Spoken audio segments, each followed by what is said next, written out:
Welcome along again to another edition of SportsView on nearmedia.tv. Press the red button on the right hand side to subscribe to our channel, and we'd be very much appreciative of that. We're in the throes of the biggest sporting event on the planet. Every 4 years it comes around, which is the Olympic Games in Paris. And it was all 100 years ago when they had it last in 1924. So there's been an awful lot of changes since then, I can assure you. But 2024, it has created a lot of controversy, not the sporting wise, but the opening ceremony, which I think let down the country very badly. But that's for another program, for another day.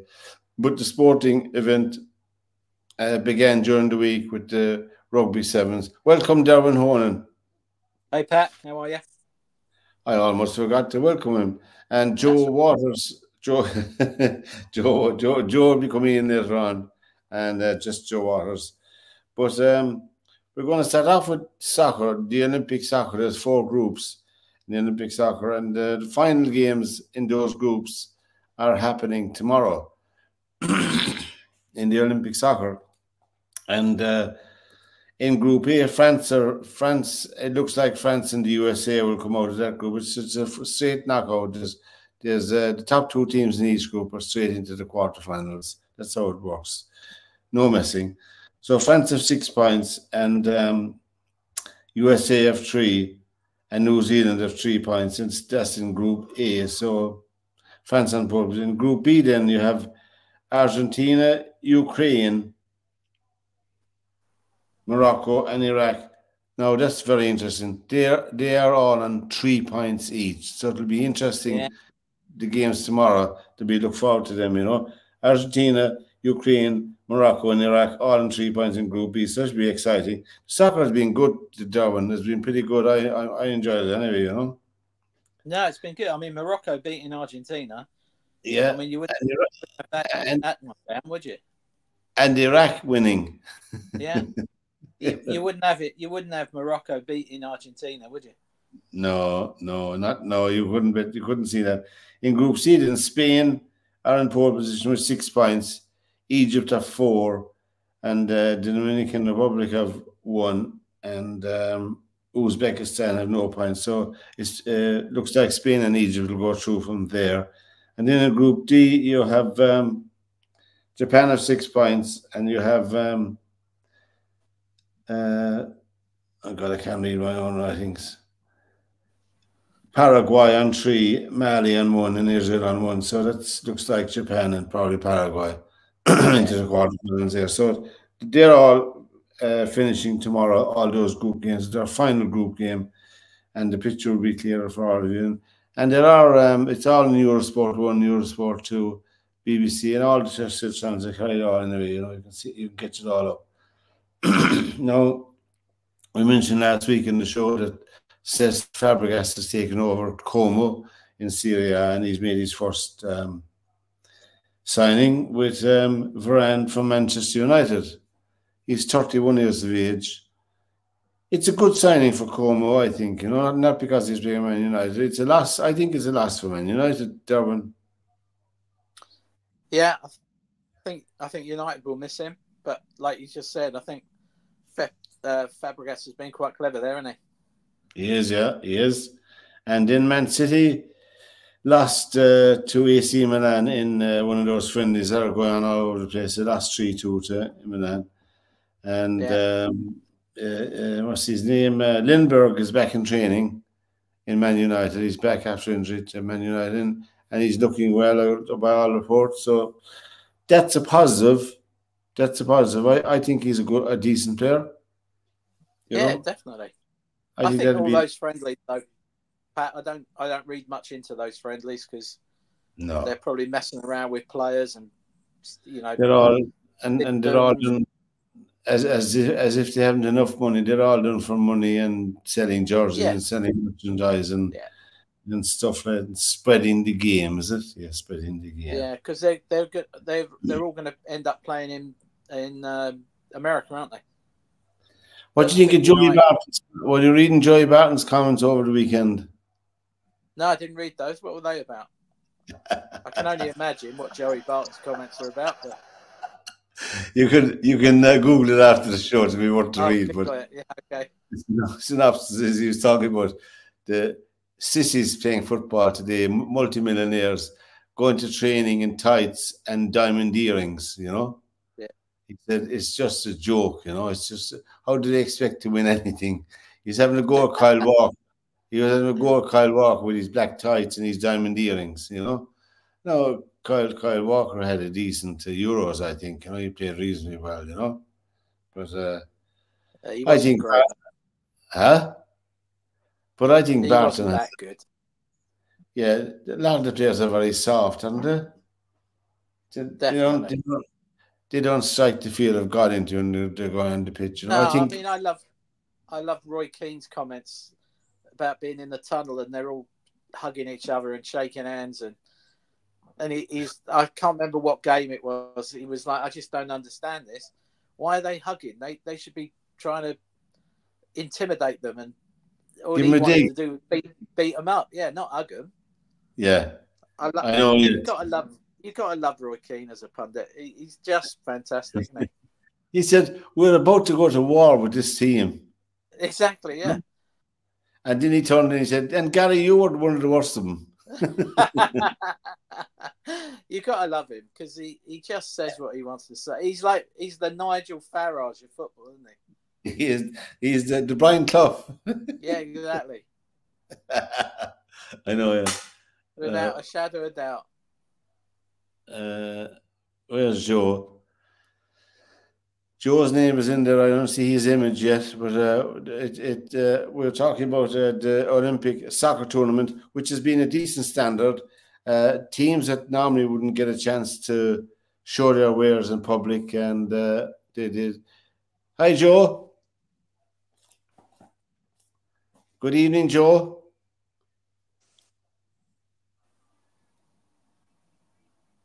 We can see you anyway, Joe. And you're very welcome to the show. Looks like he's just been out fishing. I'd say, has he got a big 25-pounder? Yeah, he's got a big cod on the end of his line or something. Yeah. Here he goes. Hi, Joe. Oh, he's frozen, isn't he? He is, yeah. He's doing a VAR. He's doing a VAR check. I think he's doing a check on are we offside or not. I don't know. Yeah, maybe it's a VAR check. Maybe he's checking are we offside. Is he checking with his lines? Yeah. Oh, we got sound. You want me to go back out and come in again? No, you're okay. We can hear you now. Can you hear us, Joe?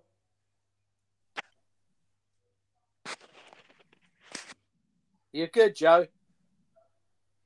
I'd say you're breaking up. I'd say go out and come back in again. Have you been fishing or something, Joe? Let me go back out. Okay. SportsView is the program. We're here every Monday night on NearMedia.tv. The same crew every Monday night from 8 p.m. to 9 p.m. Greenwich Mean Time. After the show, when we're done with the show, we put it up in all our YouTube media channel, our YouTube channel on YouTube, obviously, and then it's up on all the other platforms as well. And you're more than welcome to join us any Monday night if you want to give out about anything. Drop us an email at info@theirmedia.com, and you can drop us a line and tell us what your complaint is. We're here on the today is Monday, the 29th of July, 2024. We're in the middle of the Olympic Games. They began officially, the opening ceremony was last Friday night, but they began last week with the sevens tournament, the men's sevens and the women's sevens going on now, which was the gold medal was won by France, and they beat Fiji in a final, fairly one-sided final. And the poster boy for the Olympics, one of them, Dupont, came on as a sub on the final, and they did the business anyway. And Ireland were disappointing. I thought they might do a medal, but they didn't. So France won the gold, Fiji won the silver, and South Africa beat Australia for the bronze medal. And that was the distribution of the medals. So France and Fiji and South Africa. So France are flying the flag for the European rugby, so to speak. But it is very good. I like the format, Derwynne, and the sevens. Yeah, I think the sevens is great to watch. It's great. It's great TV, to be honest with you. It is made for TV, really. And I think the ladies' sevens is good as well. It's much better than the ladies' 15s. Oh, the ladies' 15 is painful to watch. Very painful. Yeah. The ladies' sevens and the men's sevens is brilliant. It is, and the ladies' 15 rugby is because you have a mix of fully professional teams and part-time and amateurs. You have a huge imbalance in matches. Then, of course, you know, you have part-time amateurs against full-time professionals, and that really works. No, it's much better. Hey, boys. Hey, Joe. Or my good iPad, my new iPad is dead, so I tried to get in on my old one. No such luck. So I'm on the phone. Oh, well, you're looking good. Well, we were just discussing the sevens is over. The gold medal was won by France in the sevens rugby in the Olympics, and Derwynne was saying how good the sevens looks on television. It's a made for TV sport. It's both men and women, you know. Right.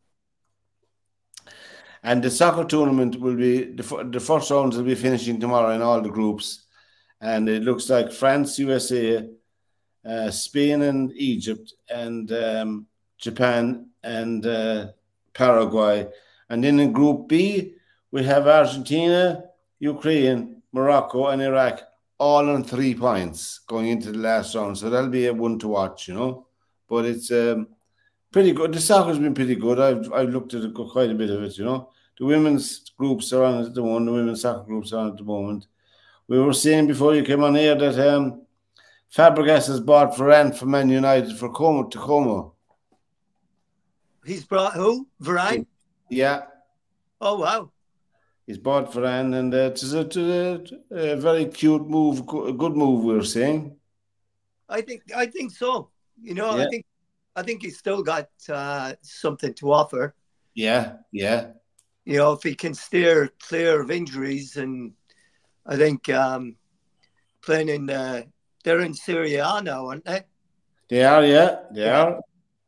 So I think Serie A is a little bit less hectic than the Premier League.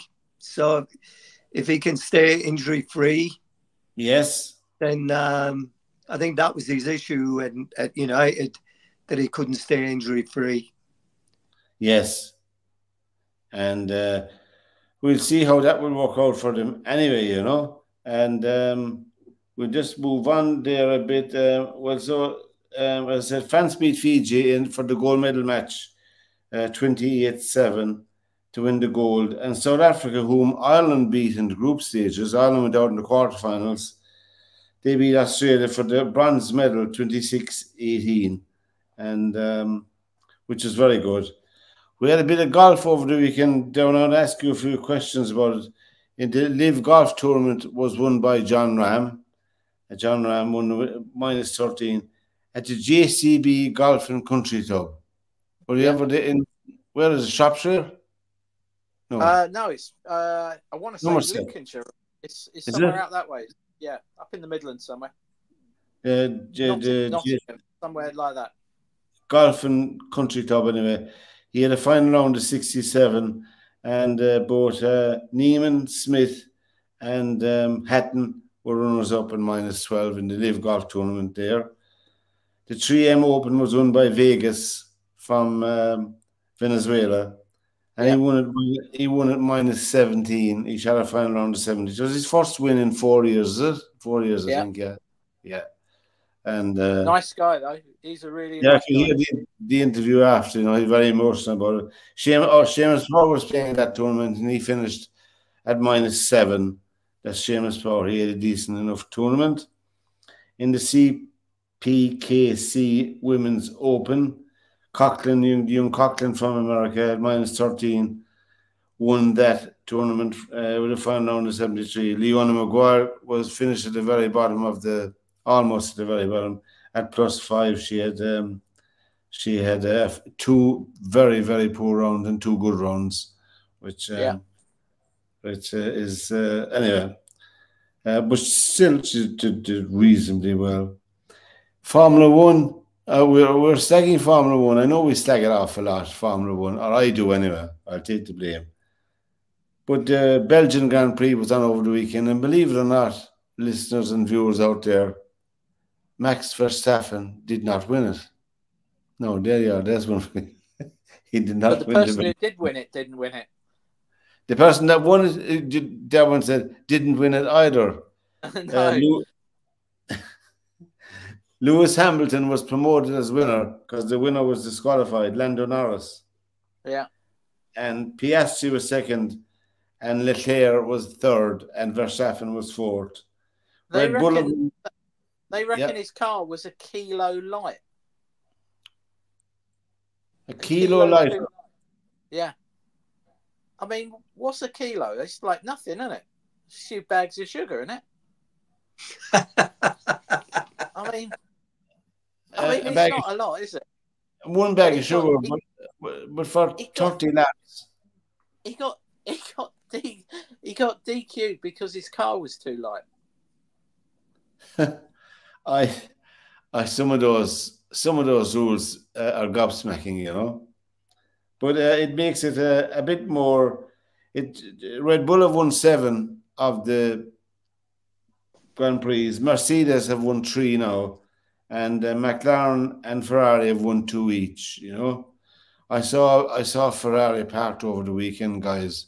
A 5-liter Ferrari in azure metallic blue. Oh my God, just like looking at Marilyn Monroe. Well, if you keep selling all those onions while you're down in France, you might get one. Yeah, just unbelievable. You know, there was loads of people around. First of all, we were out for a walk with the dogs. We were walking up. We saw all these people standing around just taking photographs. I said, there must be something going on here, because I couldn't see the car till we got near it, and then so I had to get a photograph. So, isn't that what Dan got when he moved to Juventus? Who? He got Zidane. He asked for a non-bonus to be a Ferrari. Yeah. And he's never driven it. It's still in his garage. Yeah. What a waste. He just goes to look at it every time he goes to his parents' house. I was just looking. It goes up in value every month, Joe. Yeah, absolutely. That's the problem with it. And the Ferrari, I saw one the other day on the internet. It was a 308 GT from 1966 or something. It had 3,000 miles on, and the guy was he was taking offers of $2.5 million on it. Wow. Well, this car was a 5.5 litre for a start. Yeah. So you can imagine the size of the engine and the power and the tires and it was just incredible. I don't know that, but I mean, I love cars anyway. You know, I love cars, particularly cars that you can't have. Right. We'll try it. Me and Joe will club together and get you a dinky one. Yeah, right. So all the viewers out there, for my next birthday, which will be after Christmas, Ferrari will be fine, you know. But you're not fussed about the colour. There was racing green. Yeah. It was guy ordered a Ferrari over here. It had a 2 or 3 year waiting list, and it cost $2.5 million to buy it. He let his son take it out driving. His 20-year-old son drove too fast, wrecked it. The first couple of days he had it. Crashed the car. Not a piece of it being able to be salvaged. Wow. Jeez. Yeah. How do you feel about that? I think he's out of the will, isn't he? And who went to the son's funeral? He survived. He survived. He wouldn't have survived when he got home, though, Joe. Oh, yeah, exactly. He wouldn't have sat down for a week if he'd been fine. Yeah. No, last week last week on the show, we were talking about the most famous the best soccer player you've seen. I just have a clip here for you to listen to, guys, and for all our viewers as well. This is going to be a rout. The bigger the stage, the more I enjoyed it. It didn't get any bigger than Benfica. The control of this boy. It was 90 minutes of almost perfection. He just ran them ragged and won the game for him.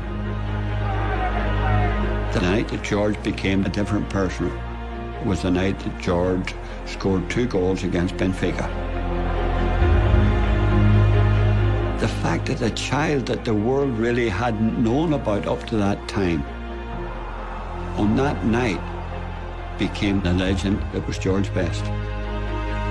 Although George was the absolute star of that performance, it wasn't enough to send Man United on their way to winning the European Cup. We beat Benfica 5-1 and we lost in the semi-final. That was a blow because we thought we were going to win it that year. But George was just sensational. That was a clip I found on the internet about all the lads that played with him, and we were talking about George Best, and of course he was such a good player, you know. And I was looking at different people speaking about different soccer players since we were talking about them last week, and the guys in Leeds said that Alan Clark, they love Alan Clark. Did you know Alan Clark, Joe? Yeah. I was when I signed for Leicester in '69. He was at Leicester City. He'd signed, and we were about to play in the FA Cup final against Man City. And my job was taking care of the first team dressing room. I cleaned up their kit and swept the dressing room that they were in. But I mean, he was a really down-to-earth guy. He was just one of the guys in the dressing room. And I played against him at Barnsley. I played against him at Leeds, actually. Yeah. A few years afterwards when he went there. And then when he was manager at Barnsley, player manager, I played against him.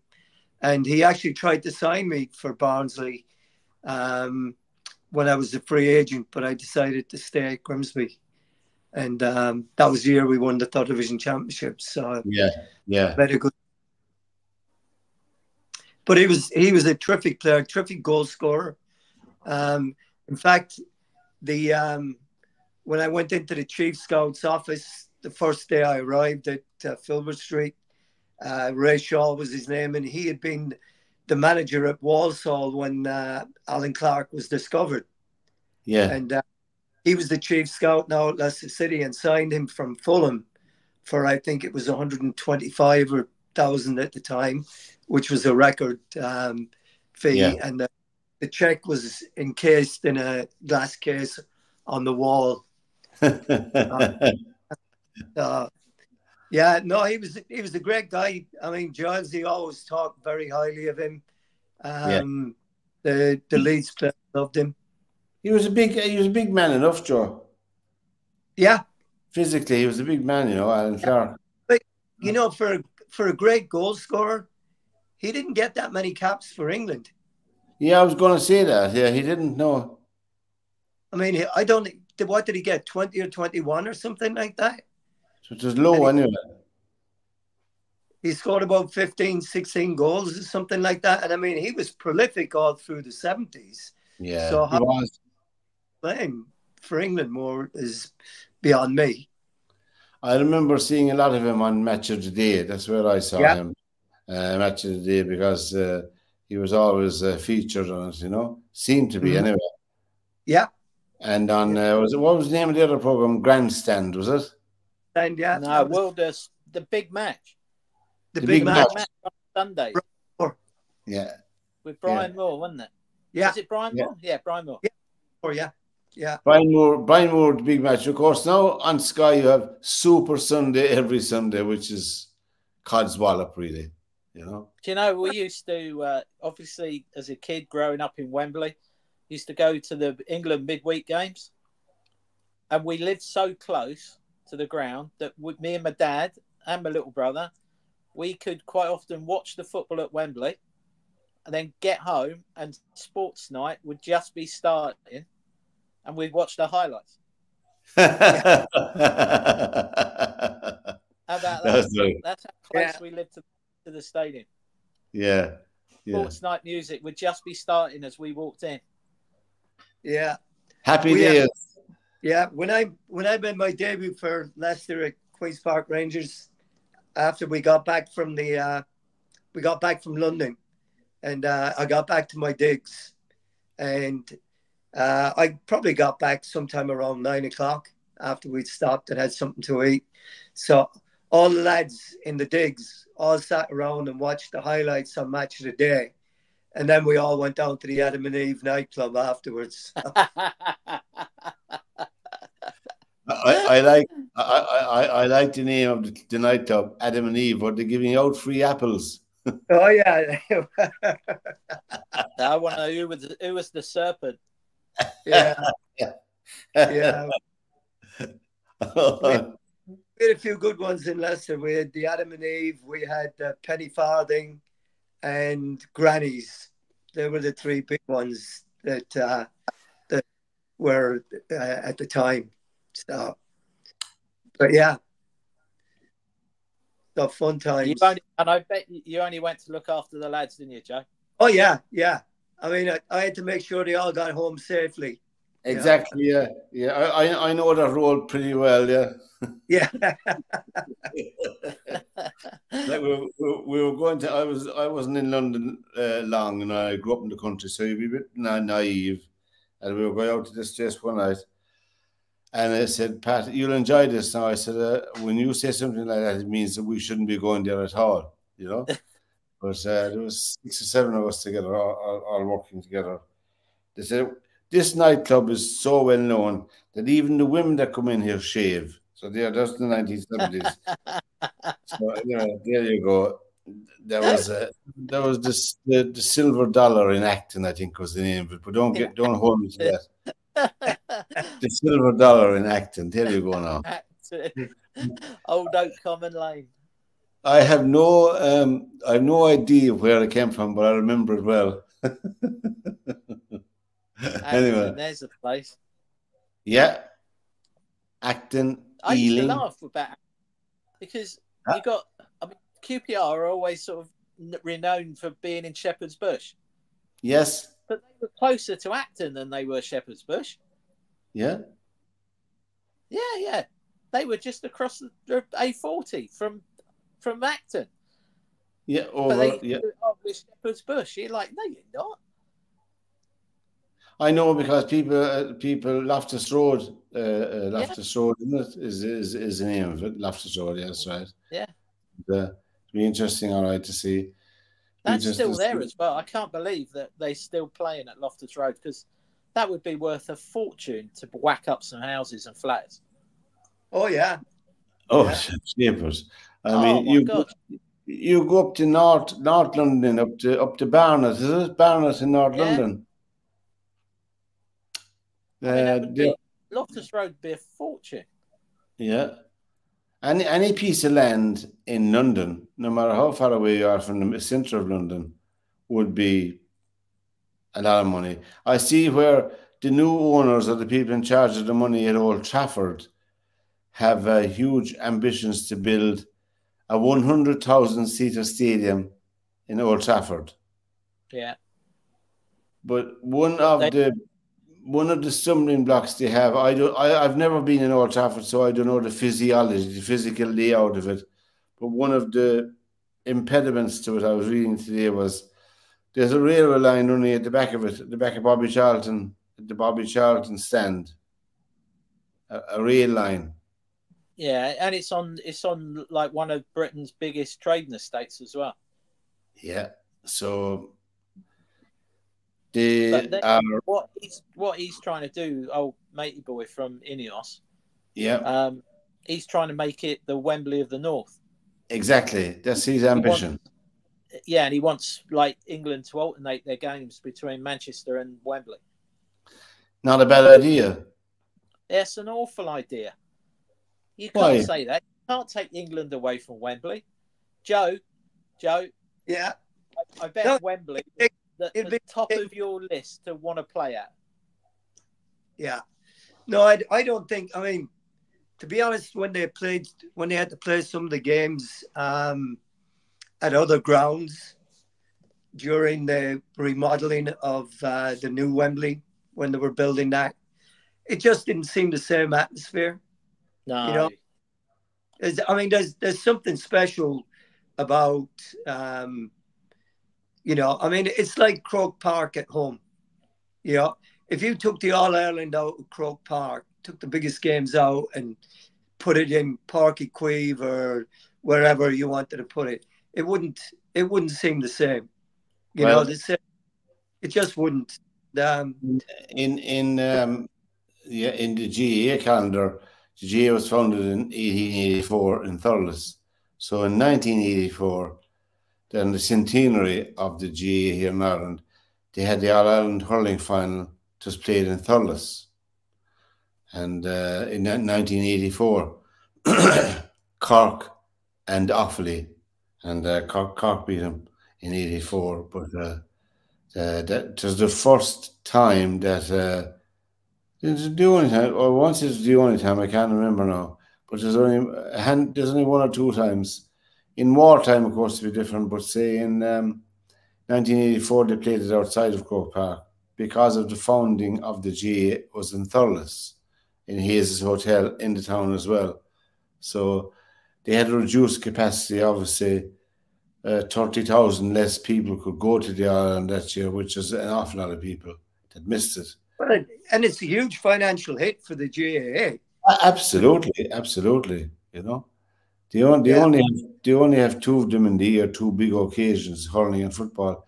Yesterday, by the way, for people who are looking at the show tonight and tonight, Armagh won the All-Ireland football title yesterday, beating Galway by 1 point, 111 to 13 points. Galway, probably one of the worst football finals that I've seen for a long time as well. And that's equally to both teams. It's very, very poor fare. But Armagh won't mind. That was their second time ever winning the title. Their first title was 2002. And the manager of the team, of the Armagh team, played in that team in 2002, played centre-back. So he managed and played with All-Ireland winning team, so which is a good record to have. But anyway, they won the All-Ireland yesterday. And I don't know, was it shown on BBC? I think it was, you know, on BBC Two. I think it was too, because they were dovetailing it with the Olympics, weren't they? They were, yeah. It was very poor fare. Before Wembley, you know, England used to play at the Oval. Yeah? Yeah, that was a cricket ground and a football ground. Who was the first team to beat England in the international at home? Who was the first team they lost to? Well, at Wembley? I think it was Hungary, wasn't it? Huh? No, it was the Republic of Ireland beat them at 2-0. The Republic of Ireland beat them 2-0 in Goodison Park in 1948, wasn't it? Yeah, it was, yeah. Wembley was the first time they were beat when Hungary. Got you. Yeah. So it's a trick question, wasn't it? Joe, he threw me a trick question there, saying Goodison. Yeah, that's when it happened. In Goodison Park. Now, did England play games at the White City? Because the FA Cup final was played at the White City. Yeah. In the So in the 1800s, it was the Oval. And I think when they were building Wembley in 1920, I think they started building Wembley. Before that, it was White City because the Olympics was at White City. Right. My producers just told me there in my ear, they were flying very technical. Mona McSherry for Ireland in the Olympics made the 200 meters final, and she just won the bronze medal for Ireland. Oh, wow. Well done. Which is a phenomenal achievement when you think of powerhouses like Australia, Canada, the United States, and Britain, and Italy, and all those powerhouses of swimming. Yet only we know here now we won the bronze. It's just, and she's from Jamaicans as well. I mean, they've got some serious sprinters as well. Oh yeah, you had Michael Phelps was giving testimony today in front of one of those committees in Congress in America about doping in sports, about doping and drug taking in sports. I listened to a piece of his speech, and he was saying it's not just cheating. It's the psychological effect it has on your competitors as well. He said, in my case, I trained 365 days a year for the 3.5 years running up to the Olympics. And if you're beaten, after all that sweat and toil, he's going through all the programs, the times, the effort put in, not alone by him, but by everybody else throughout the world. And then to come up to a race and knowing in your heart and soul that the person who's won, didn't win fairly. Yeah, is a dirty athlete, yeah. Yeah, it's devastating for people. But it's cheating. And to be honest, I mean, I don't care what way you say it, it's cheating. And people, whether it's in a team sport, I mean, we have experience of that, getting knocked out of the World Cup by Thierry Henry and his handball at the back post. Cheating, yeah. Yeah, we know all about that. So it's cheating no matter what way you look at it. And it's not right. It's the same with transgender athletes. If you've gone through puberty, then you should not be able to compete against, if you were a male going through it, you should not be able to compete against females because they cannot achieve that. Yes, and it's totally right.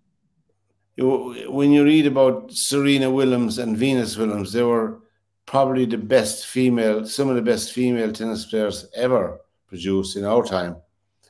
And a guy ranked 215th in the world challenged Serena Williams to a match. Yeah, I know you're too young. Do you remember that?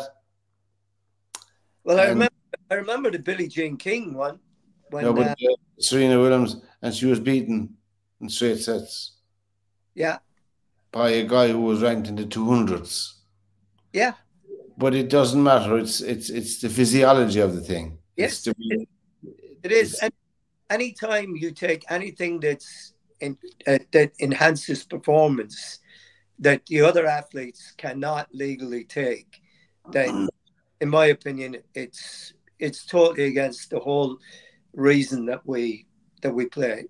If somebody is willing to work harder and has more ability than you and is born with a different muscular build that can outlast you, then that's the way it goes. But I'm sure you remember Sonia O'Sullivan's race in the World Championships when the 3 Chinese athletes finished in front of her, and they came out of nowhere for that World Championships, and they took all the medals, and they didn't compete anymore on the circuit. Right.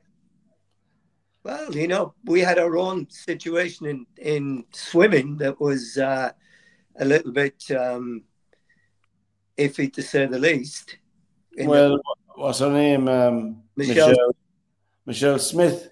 Yeah. Those medals were won. Yeah. I'm not going to say whether they won cleanly or not, but they're on the record. She kept her medals. They know to prove anything, but just 2 years after the Olympics, or 2.5 years after the Olympics, when the controversy about her testing arose, and she kind of, but I think that, and I'm not taking her side or anything. No. But I think that if you're competing at a high level, and then leaving Michelle Smith out, if you're an athlete, and there's a lot of money involved as well, your income, your earning capacity, and all of that, and you can see 2 or 3 of your people that you're traveling around the circuit with taking the juice and you're not, and they're winning and you're not. I mean, really, there's a load of things, isn't there, with the Olympics? Because, like, you've got boxing tomorrow, right? And that delicious, whatever his name is, the English guy, he's boxing some bloke from Uzbekistan or somewhere out there. Yeah. The guy's had 14 pro fights. Who? The boxer from Uzbekistan or something. Yes, they have. There was 14 pro events. There's been a few of those regraded for Olympics down through the years. Yeah, it's an anomaly. It's an anomaly. He's in the super heavyweight. Yeah. He's had 14 professional fights, of which he's won all of them by knockout. Yeah. And sitting there, he won the European super heavyweight or something, and Uzbekistan government gave him $1 million for putting them on the map for boxing, and here he is in the Olympics. I mean, I thought the Olympics was amateurs, but maybe I'm wrong, am I? But then again, basketball, you've got the dream team out there, haven't you? I think it's changed. It's changed now. You're the golf. You've got all the golf pros playing in the the millionaires playing. Well, Tin and Novak Djokovic. Djokovic beat Nadal today. Nadal wasn't a shadow of the player he was. It was just, I don't know. If you were over here now with all the hype about Murray getting through in that tie break. Well, no, in fairness, I watched that doubles, Derwynne. In fairness to Murray and Evans, there were 9-3 down in the set, and they won the next 8 points to win at 11-9. So it's sensational. It was, but you sit there. There was something came out today on 5 Live, and they were saying that there's another 2 English guys or 2 Brits playing in the doubles tomorrow. Yeah. Yes. No one actually knows they're there because all the hype is about Murray. It is. Well, Murray and Nadal and Djokovic will get the headlines in the tennis, Yeah. And that's the way it is. I don't know. I don't know. Well, and let's not go there because I'm going to get on my soapbox. Yeah. Well, I don't think. I think Murray is getting a little bit of the publicity because of the disappointment of what happened at Wimbledon for him. So now this is his last hurrah for anything, I think, isn't it? The Olympics. Yeah. He's gone after the Olympics. I get it, but you do sit there and kind of think, oh, come on, there's other people playing too. Yeah. I mean, yeah. But well, Great Britain have a few gold medals won anyway. I was watching one of the English swimmers last night, Adam Peaty, who won the silver medal. He won the last 2 Olympics in that swim. He was going for an unprecedented 3rd gold in that race, but he was just pipped on the line for it. But I saw a little documentary on Adam Peaty. He struck me as a really, really good human being, and I was cheering on for him last night, hoping he'd do the 3 in a row. The 3 Olympics in a row, which is not an easy thing to do. Think about it. You have to be at your peak for 12 years. You do? That's a long time and it's a young person's sport.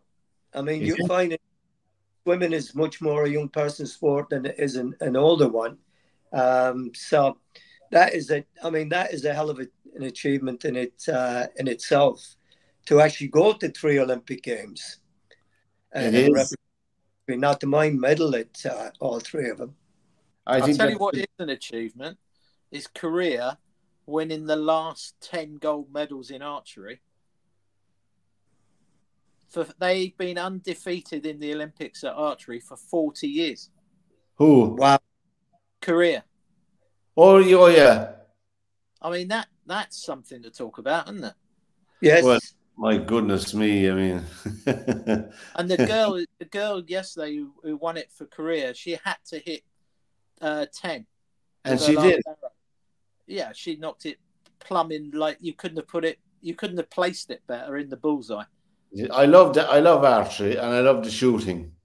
They were saying that the distance that they shoot from, the center, that bullseye part, the 10-point ring. Yeah. If you held your thumb up, you wouldn't see it from the distance they're shooting from. Shapers. Yeah. They should have been at Trump's rally to take your man out. Instead of the Secret Service, they should have employed them, you know. We're not getting down the conspiracy route tonight, are we? Yeah, no. They'll be on the sloping roof if they can hit that target. Yeah, behind the grassy knoll next, isn't it? Yeah, the grassy knoll, yeah. Well, those archers in Korea, your man could have done them in the Battle of Hastings in 1066. King Harold, is it? Yeah, Harold, yeah, he lost out bad there, didn't he, to the French? We weren't good against the French then. Yeah, narrow in the eye. That's that funny thing, isn't it? If these French lot don't stop firing these arrows, someone's going to cop it in the eye soon. It is very good. There's some of the sports we don't see. There was a lot of gymnastics on today. I find that a very tough watch, you know. Very tough watch. Japan won team gold from China, who won silver, and the United States won the silver, and Britain were just edged into fourth place, the team events in the gymnastics, just by 2 points. So they did very well. They're a young team, England, I'm saying, but they did very well to finish fourth. I reckon we should take 3 of us on the rings or something. Yeah, right. We're a game of darts. The next thing you'll see in the Olympics are darts.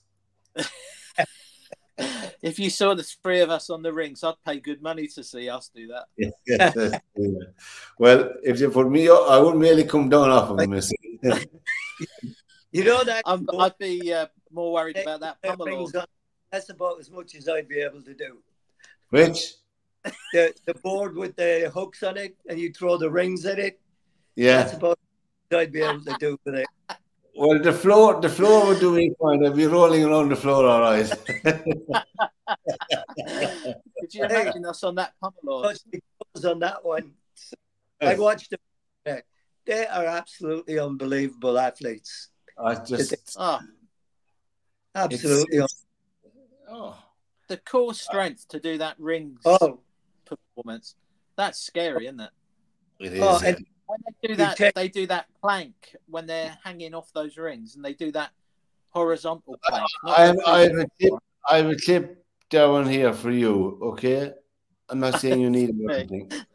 How do you make that ball go up higher? I just open the blade. You open the blade. Yeah. Ball position similar. Everything's the same. Now, what made it go higher is I maintained loft simply because my body was faster. If your hands are here, the faster you go, the shorter it's going to go. Watch. Look at that thing. That thing's spinning back. I love that guy. He's just fantastic. Lee Trevino? Oh, if you watch those little clips that he does like that, they showed one where they're at a tournament and Crenshaw, I mean, this is when because he's playing in like the super seniors section. Yeah. But Crenshaw, it was standing next to him on the practice ground. And I don't think it was set up. It was just literally someone in the crowd was videoing it on their phone. And Crenshaw nudges him in the back with a club and says, "Lee, I'm hitting it so bad. Have a look at this."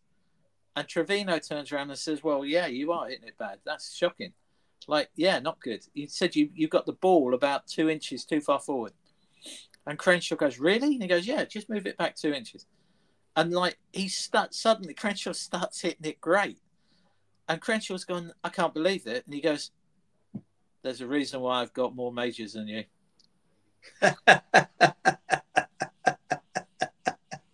I love that, Nicholas. I think I might have told you the story where Nicholas, that I can't remember what it was, a US Open, and I think it was the 3rd round of a US Open, and Trevino's been drawn with Nicholas, and Nicholas walks up onto the first tee and he says, "Hey Lee, just so you know, I don't want to do all the talking today. I'm not in the mood for any of the talking today." And Trevino says, yeah, no problem at all. But I didn't want you to talk anyway. I just want you to listen.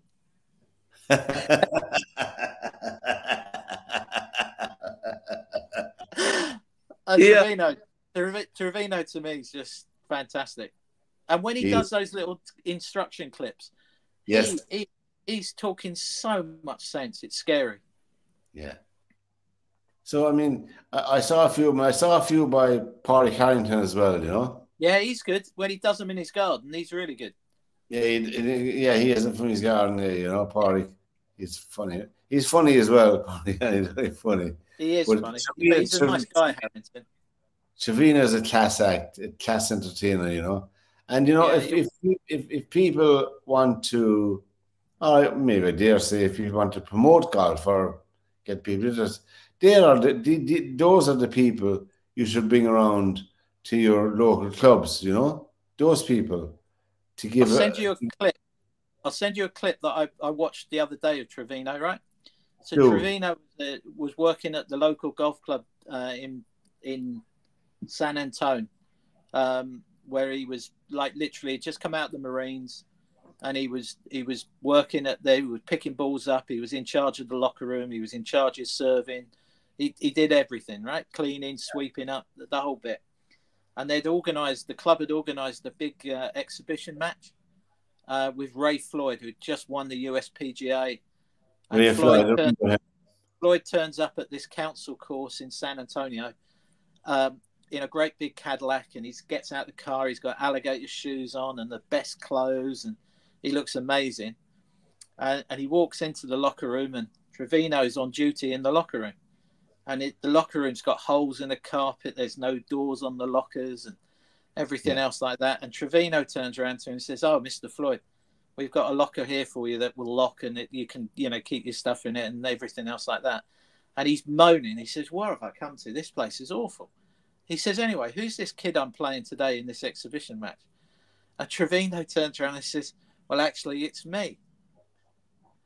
Anyway, he says, "What do you mean it's you? You're the locker room man." He said, "Yeah, I know, but I'm the young pro that they've paid for you to come down and have an exhibition with is me."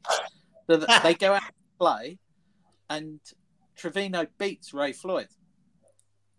And Ray Floyd turns around to him on the 18th and says, "Come on, let's go for another 9 holes. The crowd are loving it, and I want revenge. I can't lose like this." And he says, "I can't." He goes, "I've got to put the buggies away now." Anyway. He talks him into it, and some benefactors of Trevino's pay the money up front, sort of thing, the bets for it. Yes. And they go out for another 9 holes, and Trevino beats Floyd again. And as he stands on the last green, he turns around to Floyd and he says, "Not only have you lost to the locker room attendant, you've lost to the buggy boy as well now." But Trevino, not alone was he a talented golfer and all of that. I mean, that goes without saying, but his character as well. He reminded me of the next best character after Lee Trevino to me in golf was Seve Ballesteros after Trevino, you know? Yeah. Had that kind of flamboyance about him, you know? There's charisma, isn't there? Charisma, that's the word I'm looking for, yeah. Was Seve, you know? And who today now has that on the course? Who today has that? Daly. DeChambeau? Yeah, DeChambeau. Bryson DeChambeau would be one of the few. Yeah, he'd be the modern version. Daly would have been the last generation version. He would, yeah. So the modern ones are very serious golfers. There's no Lowry has a bit of devilment in him. He's a character, isn't he? He's a bit of devilment in him, you know. He looked when he was waving that flag on that boat going down the River Seine the other night. He looked like he was having a ball on that boat. He did. Yeah. I hope he'll be able to hit a few of them now. When is the golf starting? Is it Wednesday or Thursday? Thursday, I think. Yeah, Thursday. So we have the men and the women. Do they play together or alternate holes? Or what do they do? It's men and separate fields, but yeah. Yeah. Where will they be played? Where will that be played, Derwynne? That golf? Paris National, where they played the Ryder Cup. Oh, is it? Yeah, it's about 5-10 miles outside of Paris. Yeah. It's nice. McIlroy is playing with Lowry, but McIlroy is an awful form altogether. Awful. Yeah, he's just in a bad mood, isn't he? You couldn't. You know, I wouldn't have picked him with Lowry for the Irish team. I'd have picked Seamus Power. Seamus Power is that steadier golfer, you know, steadier. You're always going to be overshadowed by McIlroy, aren't you? Oh, you are, yeah. There's no doubt about that. Like, they picked, or he was probably chosen before his collapse at the U.S. Open. You know, I mean, he was playing well at that particular time. He was. He wasn't too far off. What was he, #1 in the world at that point? And he just got replaced afterwards as #1 in the world. So I mean, he was, he was making the top 10 in finishes and top 4 and 5 in finishes, wasn't he, Derwynne? He was, yeah.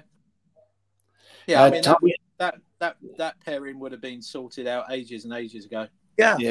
Tommy Fleetwood and Till Hatton are playing for England. Till Hatton had a good tournament over the weekend. There's two direct opposites there. Huh? There's 2 direct opposites playing together. There is, yeah. Hatton would be more suitable with Lowry. Oh my God, Hatton's outrageous. I mean, the language that comes out of Hatton. Oh yeah. I mean, I watched Hatton at one event, and he hit an awful pitch into a green. I mean, it was awful. I mean, when I say awful, I'm talking like a 70-yard pitch, and he hit it like 30 feet from the stick. I mean, that's bad. Don't get me wrong. For a club golfer, it was a nice shot, but for someone in that caliber, that was a shocking shot. And he buried that club halfway up the shaft in the fairway.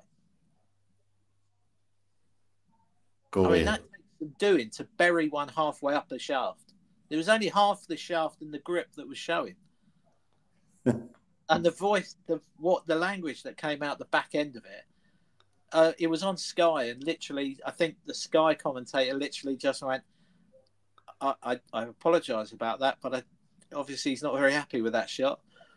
But tell me this much. What's your take on that?